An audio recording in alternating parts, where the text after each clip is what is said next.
मैं भी इनको जवाब दे दूं क्योंकि इनके लक्षण ठीक नहीं हैं। इनमें आसाराम की आत्मा स्थापित हो चुकी है। वाह मीरा जी, बहुत बहुत शानदार। पता नहीं आप किसके साथ हैं, तुम श्याम की चिंता कर रही हो, यहाँ तो साक्षात त्रिलोकीनाथ हैं।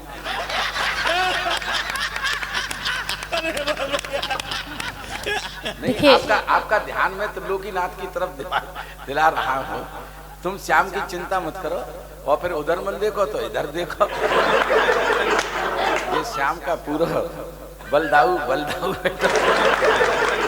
आप विराट रूप बैठो। आप देखो थोड़ा सा आनंद में आ जाओ। आनंद में तो कुछ जरूरी चीज होती है ना। बहुत अच्छा संचालन कर रहे हैं लटूरी जी। मस्ती में जो आज तक अपने घर का संचालन नहीं कर पाया वो आज मंच का संचालन कर रहा है। ना, ऐसा बात नहीं है मीरा जी। मैं मंच का भी अच्छा संचालन करता हूँ और घर का भी अच्छा और सच्चा संचालन करता हूँ। अगर तुम्हें सके तो अपने घर का करा के देख लो। देखिए लटूरी जी, और ये सभी जानते हैं कि हम महिलाएं घर का संचालन कितना अच्छा करते हैं, लेकिन ये पता नहीं कि इस वक्त आपके घर पे कौन कर रहा होगा। टेंशन की है, लेकिन नहीं, ये बात तो टेंशन की तो है, लेकिन मेरी पड़ोसी बहुत अच्छी है, अपना फर्ज अच्छी तरह निभाना जानते हैं। और ये बहुत बड़ी बड़ी बातें कर रहे थे। आप देख रहे हो लटूरी लट, और आप देख रहे हो कहाँ राजा भोज और कहाँ गंगू तेली। तो कुछ पंक्तियां मैं इनको निवेदित करती हूँ, अगर आप कहें तो। सुनिएगा, स्वागत है मेरा। 4 पंक्तियां मैं इनको निवेदित करती हूँ। मेरी पंक्तियां सुनिएगा और इनकी तरफ देखिएगा। तुम करुण रस हो नाजुक गजल सी हूँ मैं, तुम करुण रस हो नाजुक गजल सी हूँ मैं, फूल गोभी का तुम और कवल सी हूँ मैं, बात मानो मेरी आईना देख लो, खंडर से हो तुम और महल सी हूँ मैं, खंडर से हो तुम और महल सी हूँ मैं। वाह वाह वाह वाह। अगर तुम्हारी जमानत पर बोल रहा हूँ मैं, तो ताली बजा करके मुझे भी बताओ कि मैं 4 पंक्तियां इनको जवाब दे दूँ। इधर बहन जी आप भी ताली बजाओ। हाँ, इन्होंने कहा कि खंडर से हो तुम और महल सी हूँ मैं, तुम क्या कहते हैं कमल जैसी हैं, मैं गोभी को फूल जैसा है गो। हाँ, पता नहीं क्या क्या कह रही हैं। तो लेकिन मेरी 4 पंक्तियां अगर आपको अच्छी लगे, यानी कि कुल मिलाकर के उन्होंने मुझे कूड़े करकट का ढेर बता दिया। हाँ, ऐसा ही तो कहा कि मैं तुम गोभी के फूल जैसे और कमल सी हूँ मैं। आदरणीय भाई साहब, मेरी बात ठीक हो। डॉक्टर साहब, विपिन भैया, तुम्हारी तालियां बहुत जोरदार चाहिए मुझे। इन्होंने जो कहा है ना, तो मैं ये कहना चाहता हूँ कि तुम हो चांद पूनम की, तुम हो बिल्कुल चंद्रमा की तरह चमक रही है, तुम हो चांद पूनम की और हम टूटते सितारे हैं। खामोश मत रहना अगली पंक्तियों पे। तुम हो चांद पूनम की, तुम हो चांद पूनम की और हम टूटते सितारे हैं, तुम हो धार नदिया की और हम डूबते किनारे हैं। पर ऐसे न करो बदनाम इन कातिलों के मेले में, हम कल भी तुम्हारे थे और आज भी तुम्हारे हैं।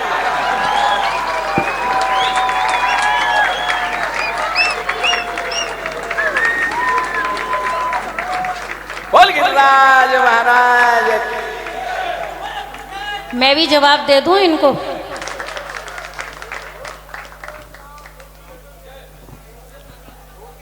देखिए, मैं किसी की मुझे ये 4 पंक्तियां याद आ रही हैं कि नाव तो है नहीं पतवार लिए बैठे हैं, नाव तो है नहीं पतवार लिए बैठे हैं, और पेट्रोल तो है नहीं कार लिए बैठे हैं, और ये शेरनी का शिकार क्या करोगे चिड़ी मार, हिम्मत तो है नहीं तलवार लिए बैठे हैं।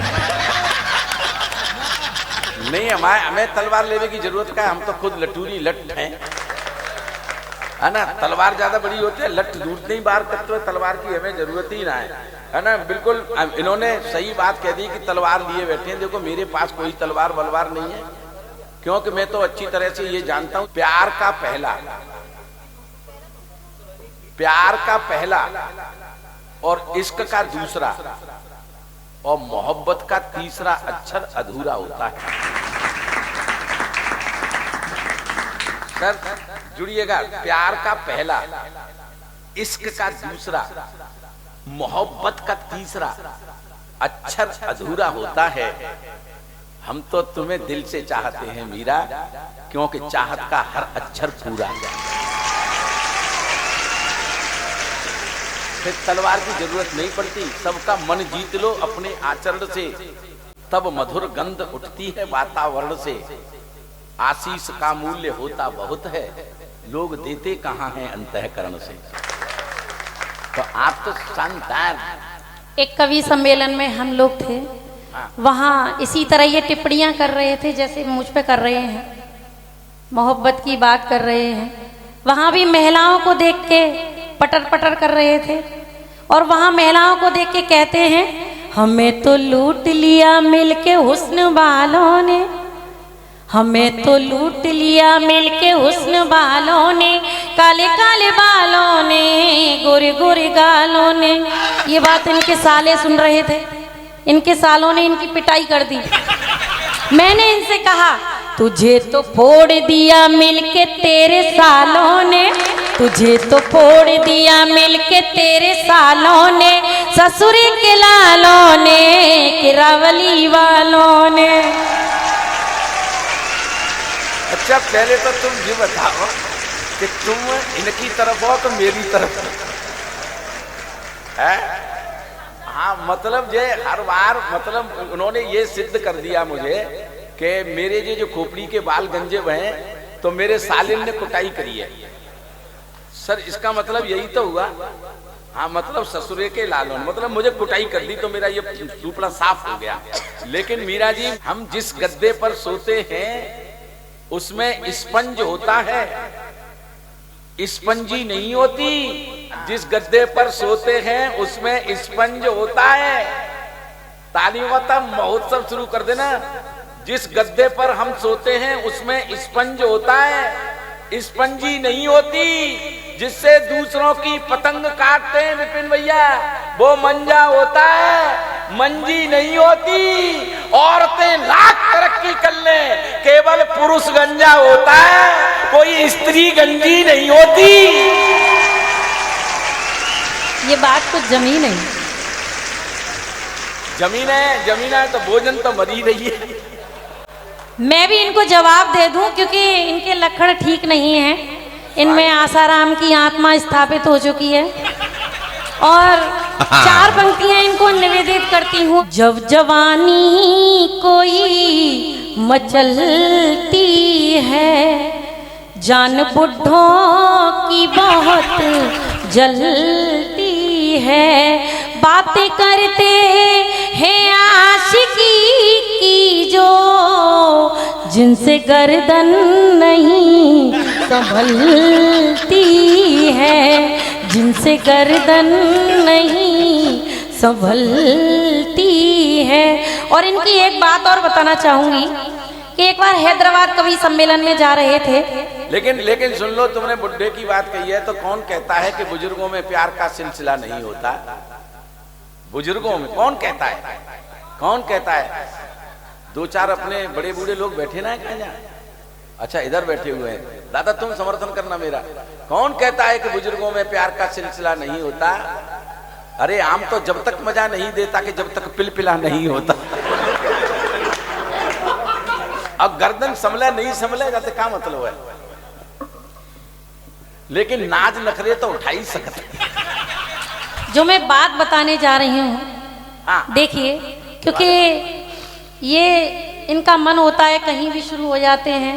सुंदर स्लिम लड़की देख के, और बर्थ पे बैठी हुई थी स्लिम लड़की, और उसे देख के कहते हैं, जाने जिगर जाने मन मुझको है तेरी कसम, तू जो मुझे ना मिली मर जाऊंगा मैं सनम। उस लड़की का जवाब आप सुनिए। उस लड़की का अगर आपको जवाब अच्छा लगे तो पूरे सदन की तालियां चाहूंगी, सुनिएगा उस लड़की का जवाब। वो लड़की कहती है इनसे, जाने जिगर जाने मन तुझ में 80 किलो वजन, मुझ पे तू जो गिर पड़ा मर जाऊंगी मैं सनम। वाकई में वजन तो मैंने तोड़ लो, 80 नहीं 85 किलो। लेकिन देखो बड़ी समस्याएं विकट है। वजन चाहे 80 किलो हो और चाहे होए 8 किलो है। हाँ, तो वजन की कोई बात ना है। मैं तो बस ये इतना कहना चाहूंगा कि बड़ा खराब है मौसम, बुरा जमाना है, बड़ा खराब है मौसम, बुरा जमाना है। मुझे भी किसी भी तरीके से अपना घर चलाना है, चाहे वजन 80 किलो हो चाहे 8 किलो हो, अत का फर्क पड़े डॉक्टर साहब। बड़ा खराब है मौसम, बुरा जमाना है, मुझे भी किसी भी तरीके से अपना घर चलाना है। मैं अपनी बीवी से डरता हूं इसलिए कि उसके बाप का जूते का कारखाना है। तो वजन तो इसलिए है कि मैं खाता पीता हूँ और अग्रवालों के मोहल्ले में रहता हूँ। मुझे इनके घर की एक बात याद आ रही है और मेरा मन है आप लोगों को बता दूं, क्योंकि जब महिलाएं बैठती हैं, मैं इनके घर गई और महिलाएं जब बैठती हैं तो बहुत पुरानी पुरानी बातें छिड़ जाती हैं। तो इनकी मैडम ने मुझे बताया कि मीरा, जब हमारी शादी हुई और शादी के बाद खुशखबरी आई तो उन्होंने इनको खुशखबरी सुनाई, तो उन्होंने किस अंदाज में जवाब दिया, सुनिएगा। ये कहते हैं, ये क्या हुआ, कैसे हुआ, कब हुआ, क्यों हुआ। तो बीवी कहती है, मैं तो इन्हें खुशखबरी सुना रही हूँ, ये पता नहीं किस अंदाज में जवाब दे रहे हैं। तो उन्होंने ही उसी अंदाज में कहा, यूं ही कोई मिल गया था, यूं ही कोई मिल गया था, सरे राह चलते चलते, सरे राह चलते चलते, यूं ही कोई मिल गया था, यूं ही कोई मिल गया था। और एक बात और कहना चाहूंगी, मैंने उनसे कहा कि ये मंच पर हर कवित्री को देख के इनकी लार टपकती है, क्या आप इनको रोकती नहीं? तो उनका जवाब आप सुनिए। वो कहती हैं, पल पल जलावे मेरा जिया, मेरा जिया कैसा निकम्मा मिला है पिया, पल पल जलावे मेरा जिया, मेरा जिया कैसा निकम्मा मिला है पिया, इसको मस्ती चढ़ी ये दीवाना हो गया, ये तो सारे जगत से बेगाना हो गया, पल पल जलावे मेरा जिया कैसा निकम्मा मिला है पिया। ताली बजाओ। कैसा निकम्मा मिला है पिया। मैं अगर इतना ही निकम्मा होता तो घंटे भर से तुम मेरे पीछे नहीं पड़ी होती। सही है बता रहा हूँ। अच्छा, ये फिल्म के इश्क का मंजन घिसले पिया, टिंकू जिया और पता नहीं कौन कौन से गीतों की बात कर रही हैं। वाकई में इन फिल्म वालों ने, फिल्म के जितने भी ये गीतकार हैं, ऐसे ऐसे गीत लिख दिए, तमाम ऐसे गीत हैं जिनको अपने परिवार के साथ नहीं गा सकते। गोरे गोरे गाल हाय मैं क्या करूं, है ना, गोरे गोरे गाल हाय मैं क्या करूं, गोरे गोरे गाल हाय मैं क्या करूं। मैंने कि भाई तू क्या करेगी, जो कुछ करेगा करने वाला करता रहेगा। दादा मैं बैठेंगे, चश्मा तुम साफ कर लियो। अब मेरा मन है मैं कुछ कविताएं आपके सामने रखूं। हाँ। अब चांद को मैं भूल गई तू जब से दिखा है, वाह। अब चांद को मैं भूल गई तू जब से दिखा है, अब चांद को मैं भूल गई तू जब से दिखा है, तेरी कसम तू है मेरा ये मुझको पता है, कैसे न होगा तू मेरा ये सोचना नहीं, कैसे न होगा तू मेरा ये सोचना नहीं, मेरी हथेली पे तो तेरा नाम लिखा है, मेरी हथेली नाम लिखा है। और ये बाबूजी बहुत प्रसन्न हो रहे हैं, पीछे इन्होंने बहुत तालियां बजाई हैं। सूखे पातों से प्यार कर लेंगे, सूखे पातों से प्यार कर लेंगे, खुद को हम बेकरार कर लेंगे।